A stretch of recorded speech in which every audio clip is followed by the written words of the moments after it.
kárì ní kákìní kì í ṣe jà a kì í gba Alubosa kó ẹ̀fọ́ ẹ lọ Sinmi gbáǹgì lẹ́nu àwọn òpè tí wọ́n ń sọ̀rọ̀ Ayanga olórin àbìlù kílẹ̀ tún fẹ́ kọ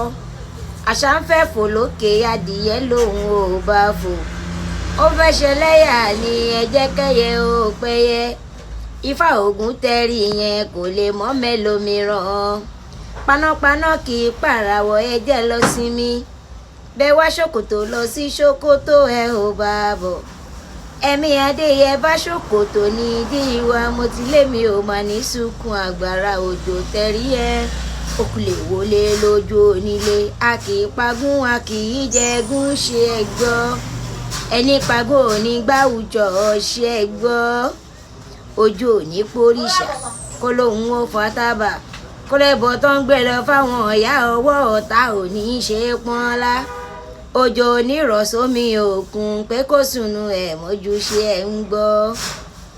ogún òní báráyé rojọ́ ẹni bá rí kó wí akọni bàtà fi ń lù kìsàn ló fi ń lù kìsàn ó ṣẹlẹ̀ ẹ bá mi mú jójó ẹgbẹ́ ńlẹ̀ orí olówó